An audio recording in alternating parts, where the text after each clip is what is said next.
Viva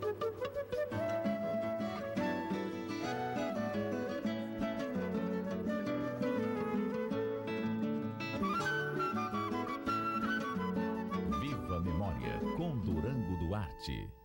Bem-vindos ao Viva Memória. Nosso convidado de hoje é o senhor Orlando Cabral de Holanda, manauara, 75 anos, engenheiro civil. Obrigado por ter vindo ao nosso programa. O senhor nasceu na comunidade de Chiborema, que hoje pertence ao município de Iranduba, mas, na realidade, há muitos anos pertencia a Manaus. Me conte da sua infância nessa comunidade rural. Até 9 anos de idade, os meus pais moravam nessa localidade, né? Hoje é aquela região toda, Catalão, Chiborena, são municípios de Iranduba. E eles se transferiram para Manaus para nós éramos 3 irmãos na época, para estudarmos, né? Por isso que eu valorizo muito a educação, né? Porque não depende dos pais serem alfabetizados ou não, mas sempre está na consciência de que os filhos irão para frente se estudarem.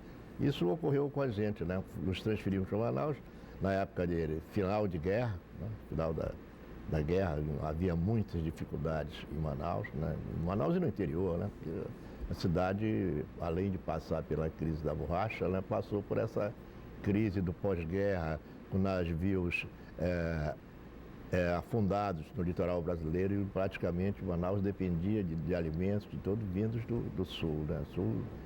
E com isso a gente se transferiu onde as possibilidades de vida eram melhores na cidade do que no interior. Isso foi em 45. Tá? Chegou em Manaus e foi morar onde, Holanda? Eu fui morar ali no Educandos, né? Esses bairros novos, né? Com mais facilidade. Fomos morar ali e passamos lá um período onde eu fiz um colégio primário lá no antigo Machado de Assis, hoje acho que é Estelita Tapajós, por ali. E posteriormente fiz escola técnica, em 48, fiz escola técnica, entrei para a escola técnica e posteriormente para o Colégio Estadual do Amazonas. Então isso para mim foi marcante, porque eu acho que a escola técnica desempenhou um papel muito importante naquela época, que havia internato e semi-internato. Eu estudava no semi-internato, né? Passava o dia todo na escola e de manhã jogava futebol e à tarde era o ensino profissional. Naquele momento já tinha algum direcionamento para edificações, alguma coisa que te direcionasse futuramente para o curso de engenharia? Já, naquela época me despertou muito de que eu deveria seguir engenharia, né? Tinha o professor Pojucam Bacelar de Souza, que era o nosso professor de desenho. E então eu me entusiasmei de que deveria estudar engenharia. E o que fazia como adolescente, pré-adolescente? O que se fazia em Manaus nesse período pós-guerra? O período pós-guerra era muita dificuldade em Manaus. A cidade pequena e você tinha o quê? O esporte, né? A música, né? Isso sempre me entusiasmei pela música, assim, de colecionar as coisas daquela época. 48, 49, 50, era época de Copa do Mundo, né? O futebol de Manaus, dos bairros, né?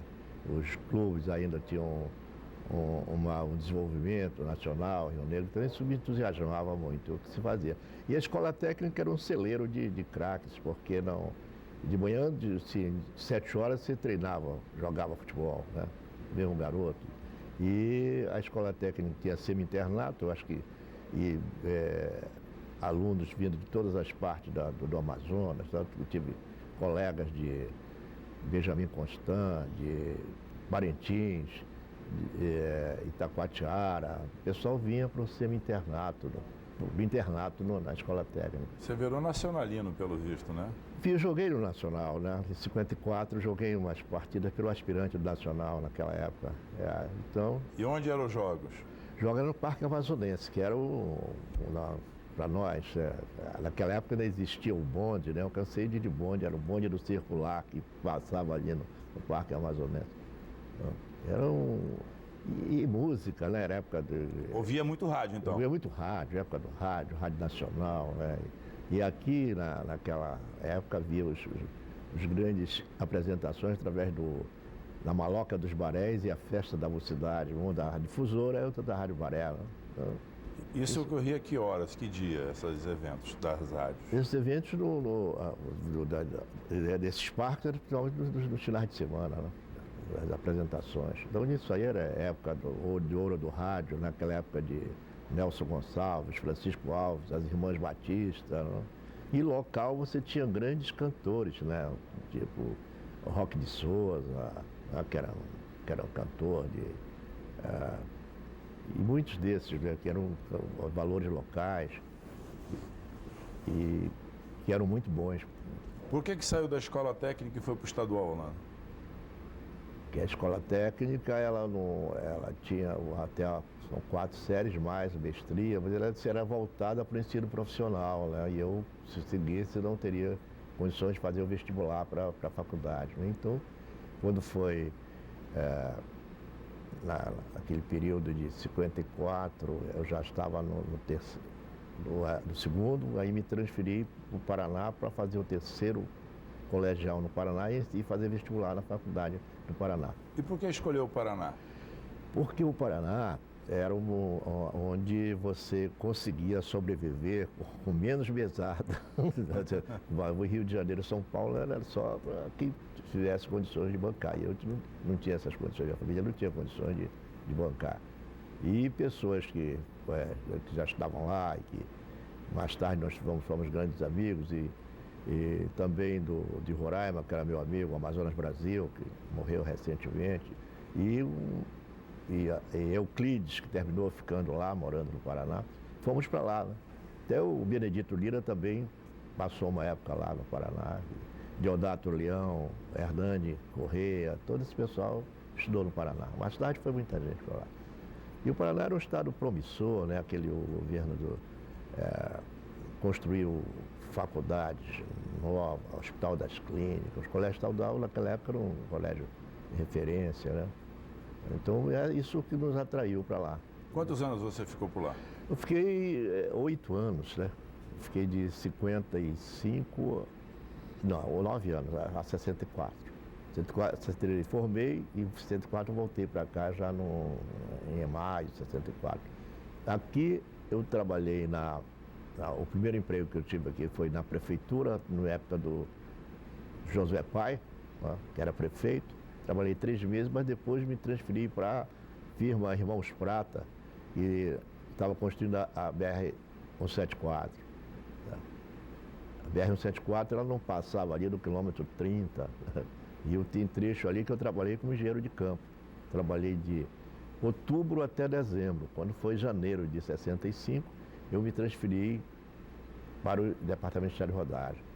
Em 65 já era o governo Arthur Reis, que tinha tomado posse em 64, e o Estado era carente de mão de obra técnica, de engenheiros. A maioria dos engenheiros que trabalhavam no eram vindos de Belém do Pará.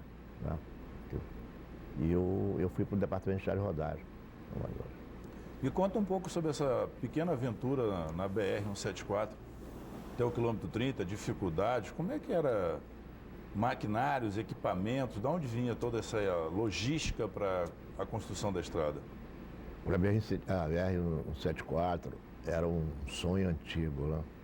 E até havia aquela história da Manaus, né? Termo de piada, porque a estrada vinha sendo construída há tempos e não conseguia se desenvolver. E então ela tem um traçado que vai ali pelo Igarapé do Leão, lá já o Igarapé do Leão ele nasce mais adiante, porém aquele chama Cláudio Mesquita, na estrada Cláudio Mesquita, ele não ia mais na direção das cabeceiras do Tarumã, né? E então disseram que a estrada estava voltando para rodar. Mas isso não era verdade, o traçado da direção de Boa Vista só um pouco mais longo.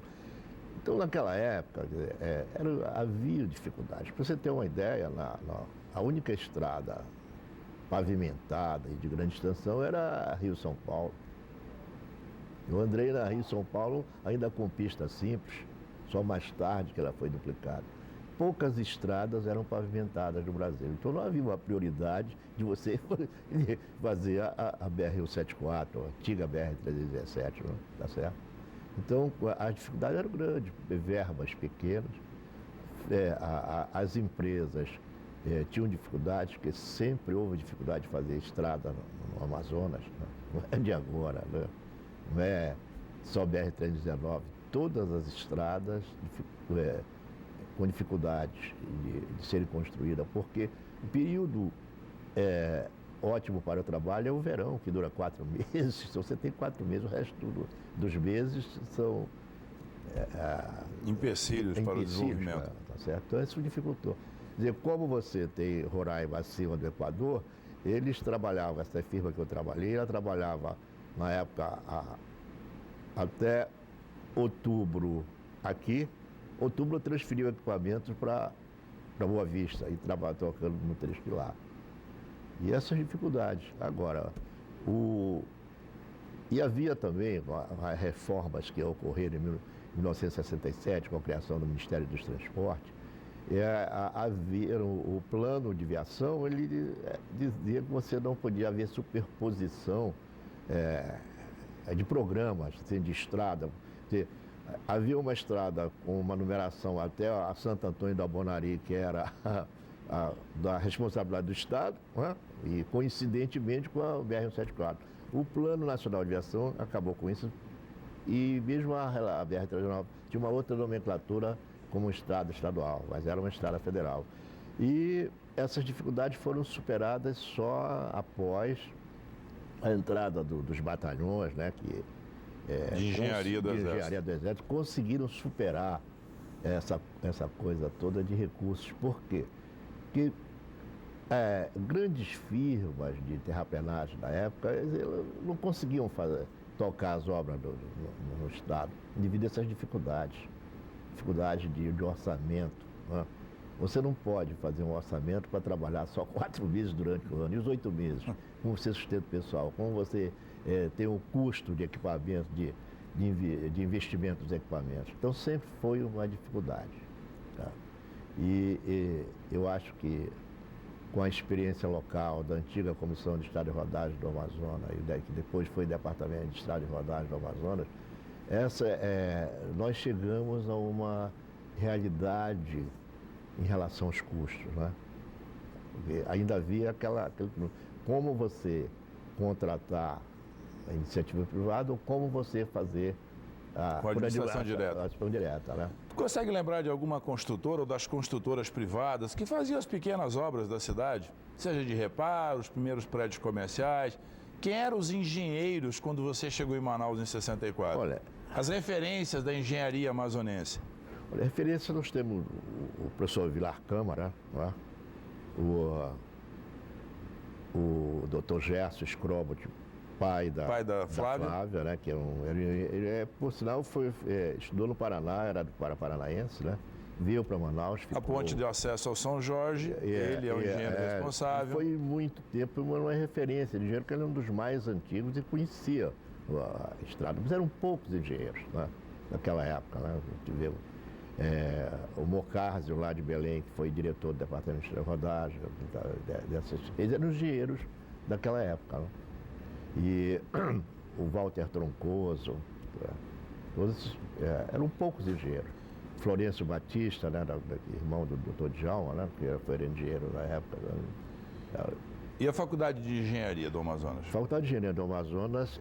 Você foi professor, Eu acho que uma das grandes coisas, dos grandes momentos do governo Arthur Reis foi na época em que quando ele assumiu, era uma pessoa altamente culta, né, sabia a direção das coisas. E ele imediatamente restabeleceu a Universidade do Amazonas, né, criando os cursos de engenharia, de medicina. E a engenharia funcionou em 66. Eu comecei a ser professor em 67. Não que eu tivesse vocação para professor, mas naquela época... Por necessidade de colaborar. Nós tínhamos que tocar a faculdade para frente. Funcionando ali na Ferreira Pena, naquele prédio da Esquilo, né? A gente, muitas vezes, tem que dar 2 cadeiras, né? E reunia os engenheiros locais para que não eram locais, mas que já estavam radicados. E quem é que veio de fora para colaborar, para ministrar as aulas da Faculdade de Engenharia? O senhor se lembra dos colegas? O do Nelson Porto, que era o engenheiro da prefeitura, que foi o primeiro, foi diretor, Vilar Câmara, o filho do doutor Vilar Câmara, pai, foi professor, Vilar Câmara, filho, foi o Hernani Câmara, foi professor, foi diretor da faculdade, né? O Rui Fonseca, que está aí, que foram meus professores. Foi diretor da faculdade, trabalhou comigo na prefeitura, né? Porque em 65, quando eu fui para o DR em 65. Mudança do governo. Na mudança do governo, né? E do Conrado, Vinícius Conrado, assumiu o Paulo Nery em dezembro. Em dezembro eu fui ser secretário de obras do município. Tá certo? E nesse período, então, eu passei a me transferir do DR à disposição para ser secretário de obras já no governo do Paulo Nery. Ok. Daqui a pouco nós voltamos com o engenheiro civil Orlando Holanda, nosso entrevistado de hoje. Já voltamos.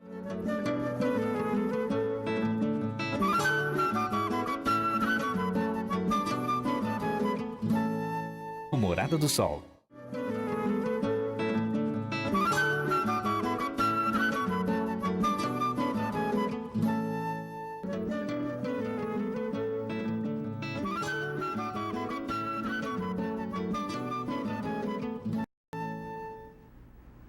De volta com o nosso entrevistado de hoje, Orlando Holanda, engenheiro civil, 75 anos.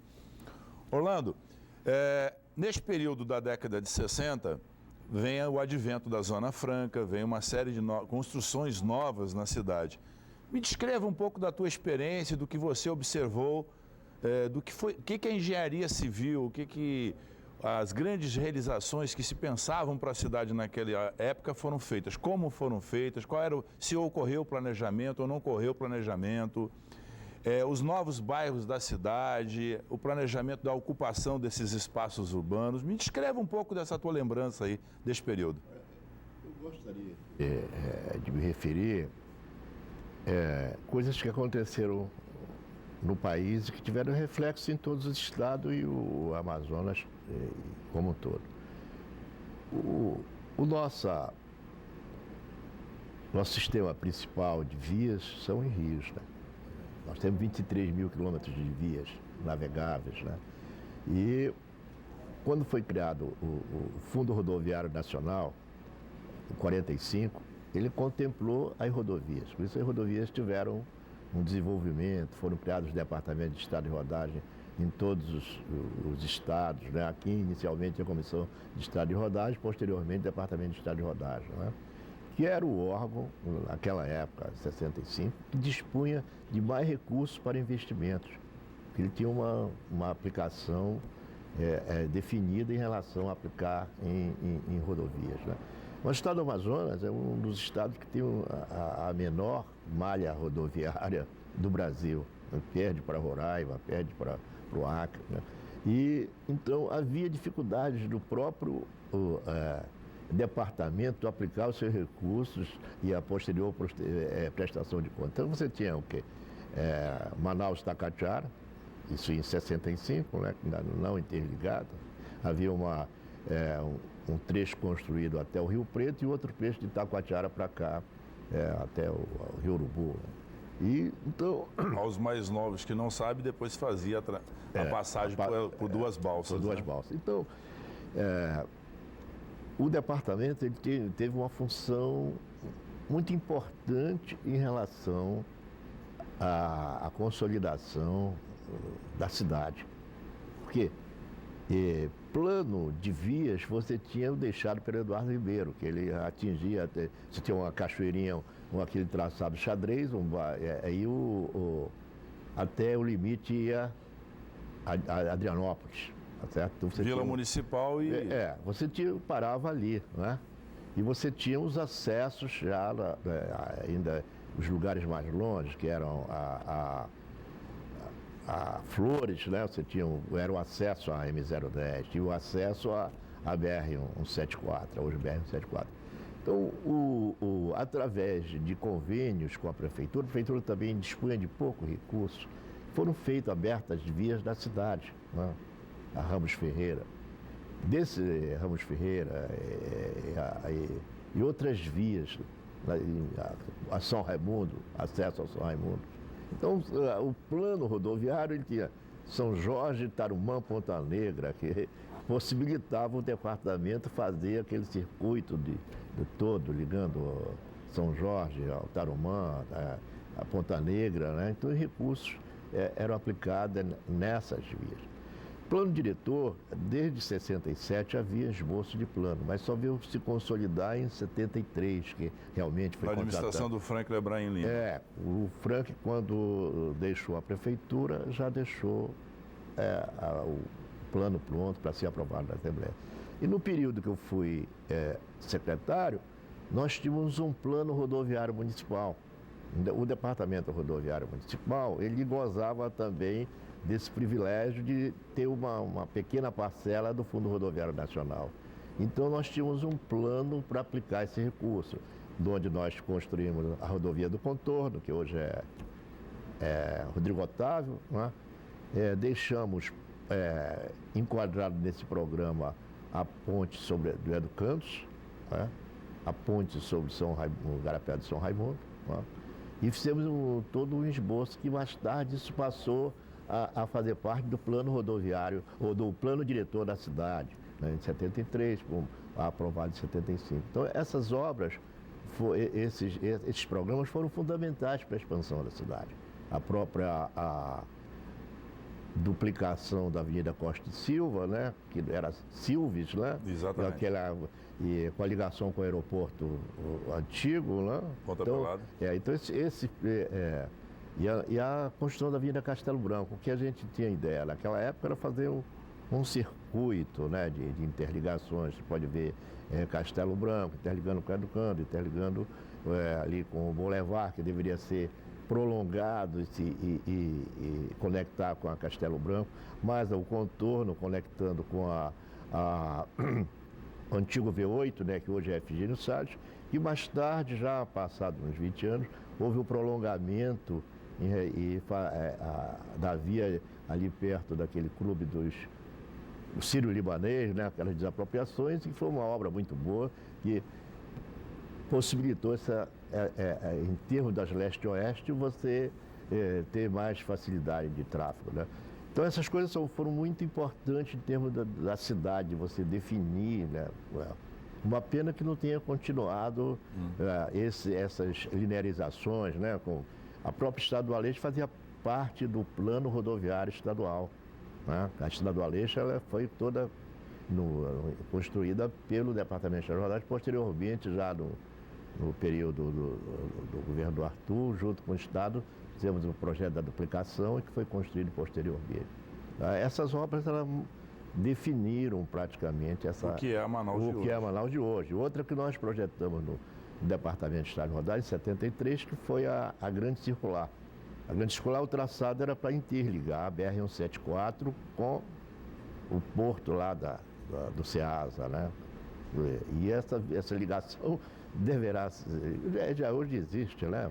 Praticamente está toda construída. Me fale um pouco sobre a administração do Jorge Teixeira, porque tem um aspecto, muita gente elogiando e tem muita gente criticando a administração do Jorge Teixeira. O senhor lembra do papel que o Jorge Teixeira teve para a cidade de Manaus? Cada um constrói, né? O pior que seja a administração, mas cada um dá um passo, né? As coisas não andam para trás. E o Jorge Teixeira herdou do Frank já um plano viário, né? Eu sempre gosto de falar com relação ao plano diretor, porque eu disse, Manaus não tem plano diretor. E isso é uma coisa a ser discutida. O plano diretor sempre teve, né? Sempre desde o que falta é ser cumprido, né? Ser cumprido, né? Esse problema de linearizar o crescimento é uma coisa que você não precisa ser grande urbanista para saber que você vê os traçados, São Paulo, Rio de Janeiro, né? Você vê aquele prosseguimento da linearização do crescimento nas várias direções. Aqui a gente só não podia linearizar na direção sul, né? Que hoje vai ser possível com a ponte construída, mas na direção norte. Não precisa ser grande urbanista, quer saber. Se você preparar as vias na direção norte, é o que tem mais facilidade de crescimento. Mas deixa eu voltar ao Jorge Teixeira. Jorge Teixeira, ele é isso aí. Eu faço a importância do sistema viário. Então, o plano diretor, o que deu resultado dos planos diretores? Né? Essa tentativa de você fazer uma integração, coisa do seu devido lugar, somente dos países subdesenvolvidos, isso não acontece, né? Você não consegue segurar esse crescimento. Mas se você tiver um plano que o pessoal pensa, olha, a cidade, isso aí está fora do plano diretor. Mas se você tiver um plano viário, que é o fundamental do plano diretor, um código que estabeleça as ocupações multifamiliar, unifamiliar, né? Então, isso dá resultado. Foi o que Teixeira fez. O que ele fez?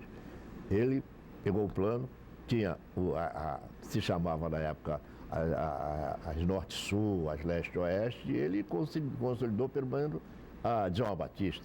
Não é? O que era Djalma Batista? Ele era um corredor, né? E desapropriou e fez a Djalma Batista.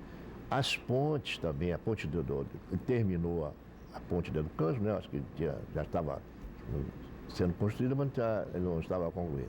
Tinha iniciado, mas não tinha concluído. A ponte do São Raimundo, iniciou também o problema dos igarapés, né?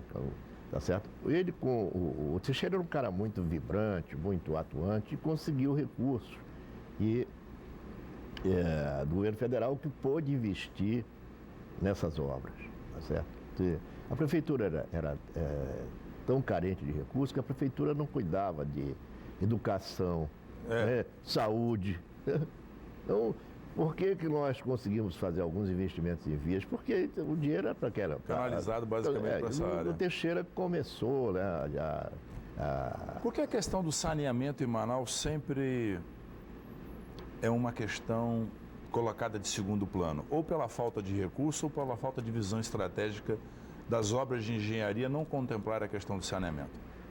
Isso é uma coisa, no Brasil todo, né? Se você for recente, Manaus só tem 11%, né, de população atingida pelos esgotos. A água foi diminuindo, né, o problema da participação. Nós já tivemos 80% de pessoal com água tratada. Aí a cidade explodiu, né? É só ver o problema das migrações para a cidade, né? Hoje quanto se imagina que tenha de população vinda de outros estados, de outros municípios para morar em Manaus, né? O crescimento mais explosivo foi de Manaus. Então é impossível atender esse volume para todos, né?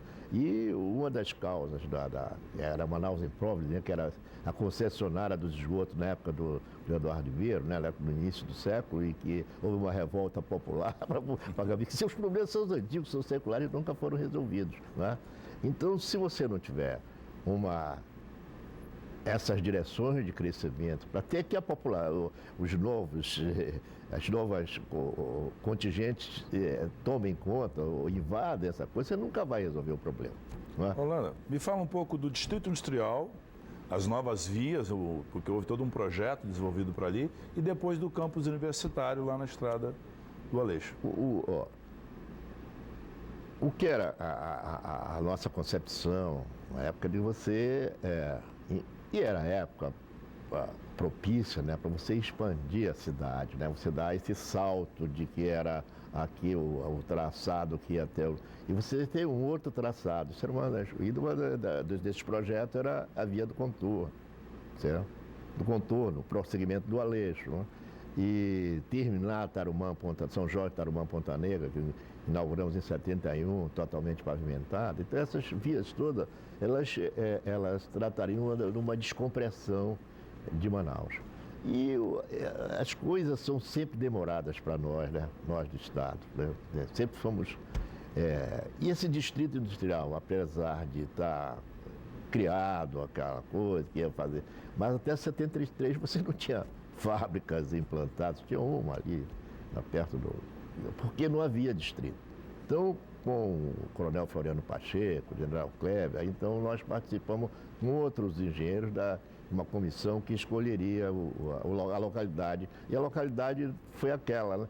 Propiciada pela abertura da rodovia do contorno, que possibilitou se definir ali a escolha daqueles 600 hectares para o campus. Que também era próximo do aeroporto, ponto elevado, questão de logística. E o distrito industrial. tá certo? Então, o Distrito Industrial, o que aconteceu? Projetado o Distrito Industrial, a construção empacou das vias. E aí, já na gestão, acho que foi do Hugo Almeida, eu era diretor do Departamento de Rodagem, o departamento assumiu a construção do distrito. Tá? Assumiu e consolidou. Asfaltou as vias todas, construiu aquele acesso até pavimentou o acesso até a Ceasa, né, hoje. Né? Então, isso aí, daí foi para frente, feito as vias. Foi construída uma rede de esgoto que não funcionou, né? Então, com isso, quer dizer, o distrito era o local mais planejado, ocupado racionalmente. Mas, posteriormente, foram possibilitadas invasões, lá na Rua Solimões, possibilitada a invasão lá no Mauazinho, né? Aquele Mauazinho foi projetado ter um loteamento para empresários, e depois se transformou no que é hoje. A desorganização urbanística foi a marca de Manaus, né? A marca de Manaus. Na década de 70. Na década de 70 e naquela época que eu fui secretário de 89 a 92, só 25 bairros foram implantados pela irmã Helena. 25 bairros. E o campus universitário, tu lembra? Me lembro. O campus universitário foi escolhido, eu participei junto com o então reitor, o Jauri Marinho, o Gacitius, aquele local era o local para o campus universitário. Aí outra novela era que você implantar os prédios lá, falta de recurso lá, você implantar. E já acho que 75, juntamente com o Zé Melo, aí nós participamos da construção do minicampus, que era de projeto de madeira, e posteriormente já surgiu recursos, né, até com participação da Suframa, do Rui Lins, para os novos prédios. Então, e aí começa a surgir os arquitetos em Manaus? Nessa geração ou não? O Severiano Mário Porto? O Severiano veio para cá com o Arthur Reis, tá, em 65. O Severiano tem uma participação grande nos prédios, né? Ele construiu ali, tem vários projetos dele na cidade, a Cantel, né? Se lembra da Cantel, né? A Cantel era a companhia de telecomunicações do Estado, projeto da Cantel, vários projetos ele participou, o Severiano Mário Porto. E é um arquiteto muito capaz, né? Deixou várias obras aí. Foi seu colega na Faculdade de Engenharia? Foi. Ele, dos antigos, a maioria já morreu, né? O Hernani, o Severiano, o Nelson Porto, né? O Severiano passou muito tempo aqui. Ok. Daqui a pouco nós voltamos para o último bloco com o nosso entrevistado de hoje, o engenheiro civil, 75 anos, Orlando Holanda.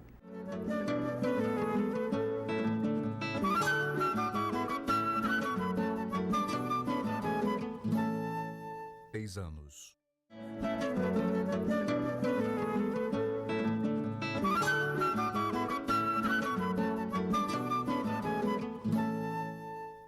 De volta com o nosso entrevistado de hoje, que é o engenheiro civil Orlando Holanda.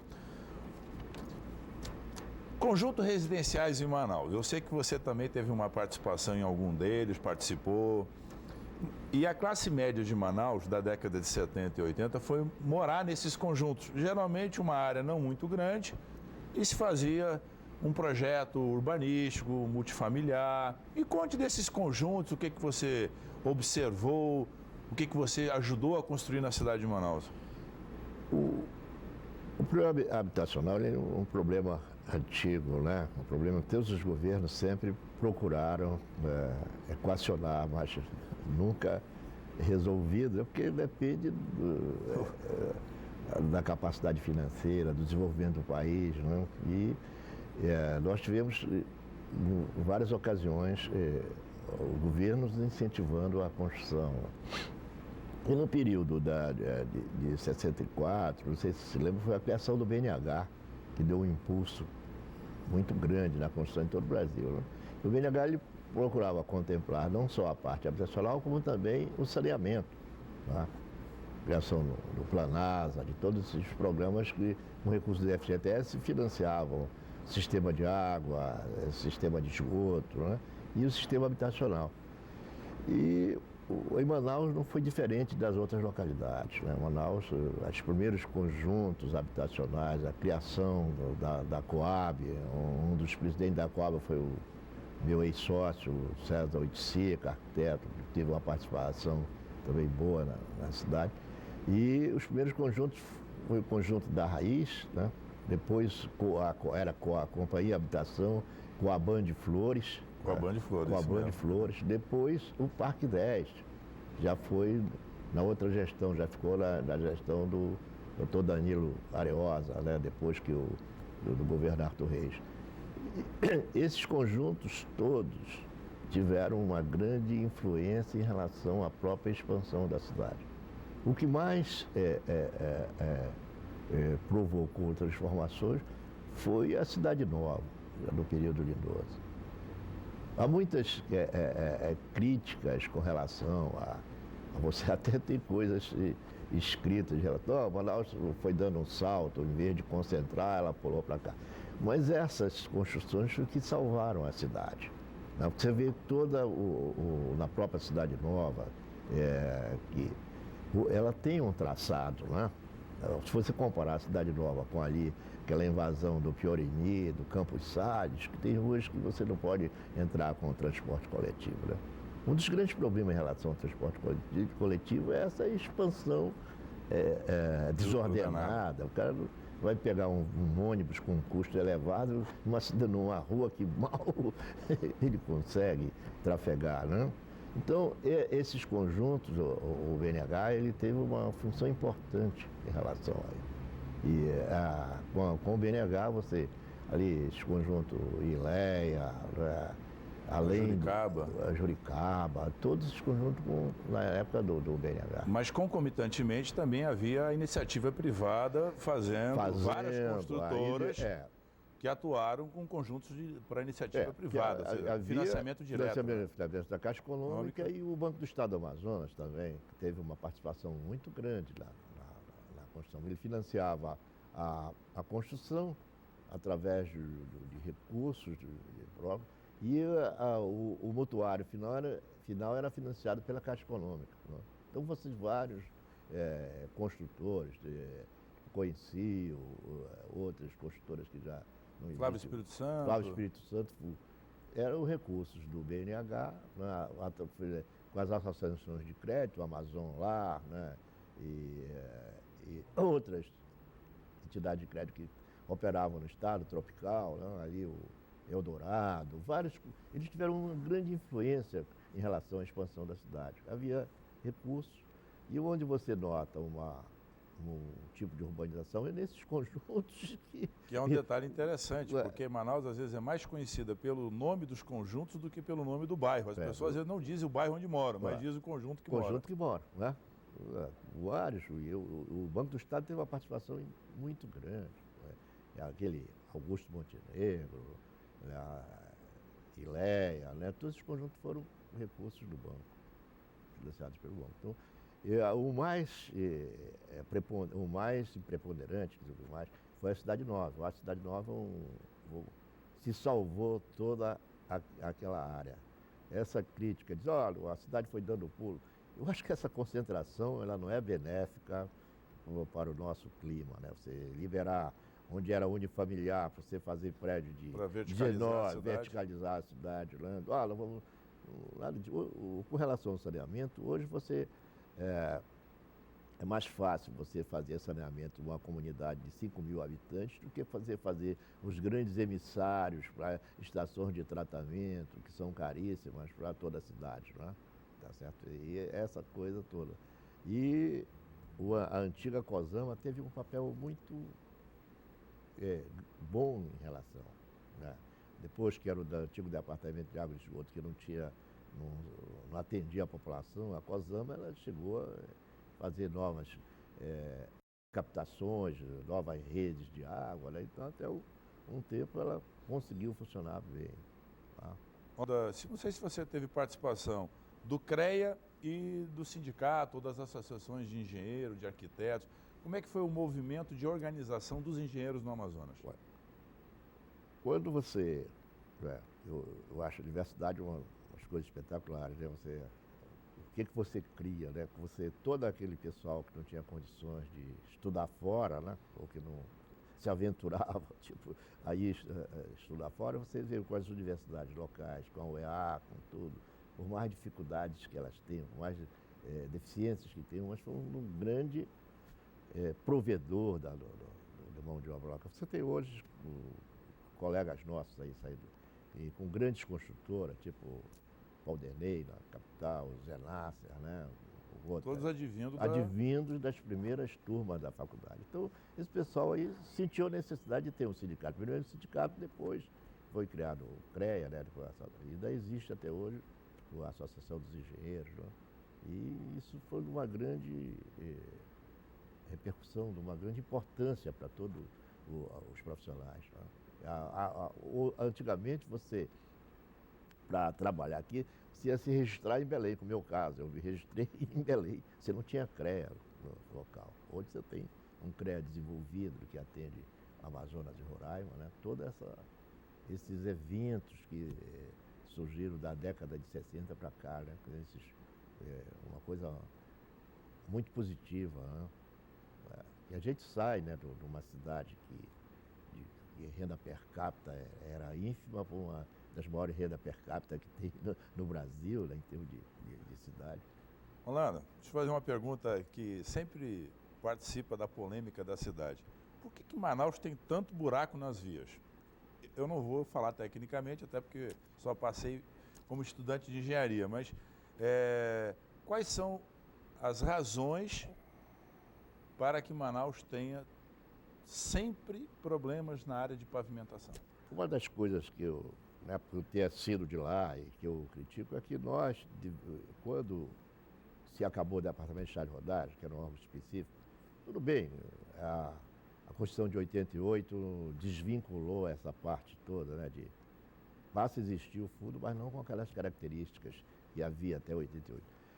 Mas você não deixou nada no lugar, entendeu? Então, a Amazônia toda é uma coisa diferenciada. Começando por esse período de trabalho. Você tem 4 meses de verão, como nós estamos aí, e 8 meses de chuva. Tá? O nosso solo, lá em Redondezas de Manaus, ele é muito inadequado para pavimentação. Tá? Você tem as jazidas de brita granítica, você até hoje, com a abertura da 174, você tem com facilidade, a partir do 130, né, você tem jazida de granito. Então, para você fazer uma pavimentação adequada, você tem a brita, ela tem que preencher as características de desgaste, né? Diferente do sul, né? Onde você tem jazidas próximas das cidades, né? E aqui você não tem. Ó, o pavimento feito aqui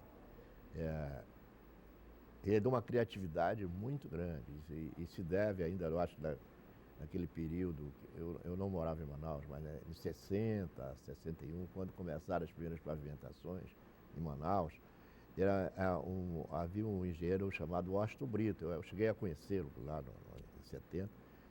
Ele trouxe essa solução de areia e asfalto, onde não existia, onde você não poderia trabalhar com o granito, trabalhar com areia e asfalto, certo?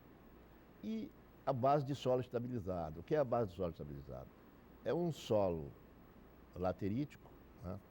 De uma rocha em deformação, e você faz mistura desses solos e você consegue um índice de suporte elevado.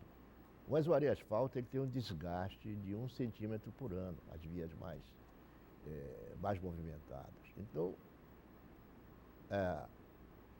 o desgaste, a partir de 5 centímetros de espessura, em 5 anos, o pavimento já foi. É diferente de um pavimento feito de concreto asfáltico com granito.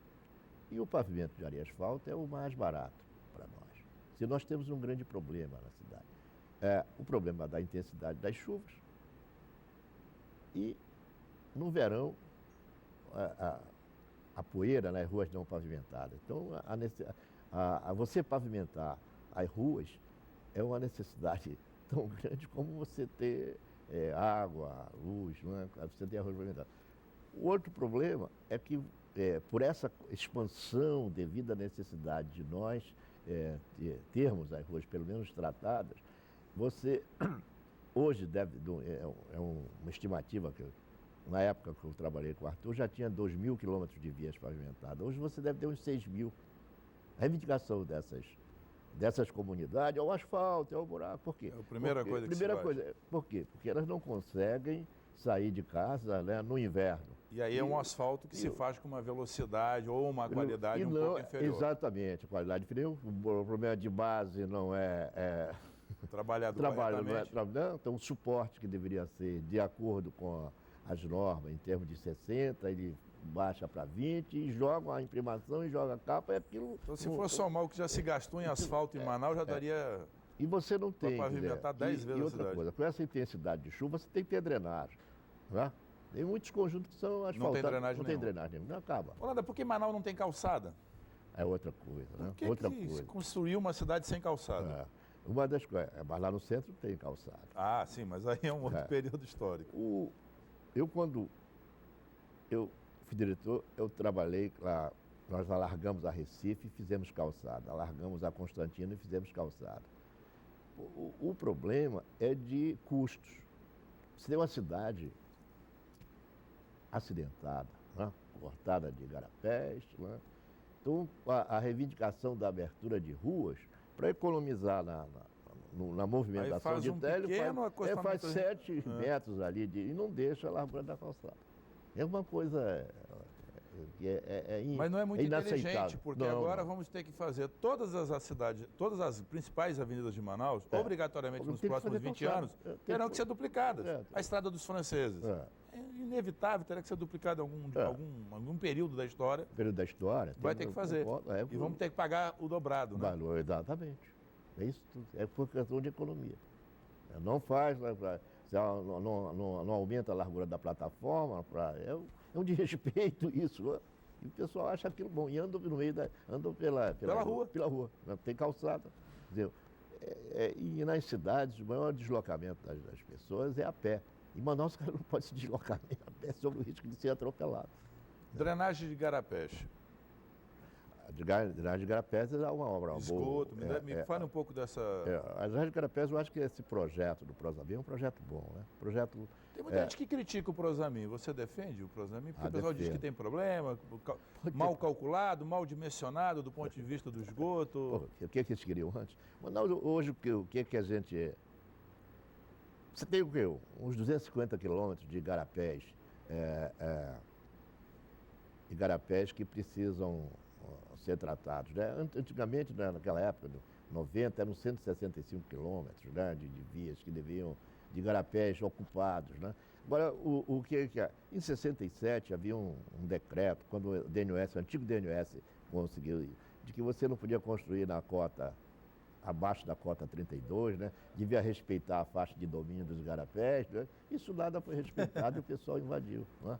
Então, eu acho, o que você quer? Isso, essa invasão, ou quer um Prosamin que possa ter defeitos, que isso não está certo? E é um investimento alto, mas muito bom. Né? Eu mesmo trabalhei num trecho ainda no governo do Arthur, num trecho lá do Igarapé, da Avenida Brasil, do Igarapé do Franco, né? Mas são obras caríssimas. Né? Agora, se você respeitasse, não havia necessidade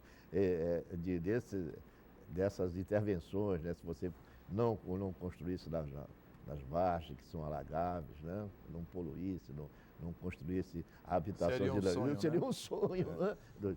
Holanda, para concluir nosso programa, deixa eu lhe fazer a última pergunta. Qual é o futuro de Manaus do ponto de vista urbanístico, considerando o que nós temos hoje na cidade? O que será Manaus daqui a 10 anos? Os mesmos problemas e eles cada vez maiores? Ou tu acha que... Olha, eu só tenho medo de uma coisa, né? Eu acho que nós tivemos aquele período da borracha, né? Que acabou em O auge? É o auge de 1912, né?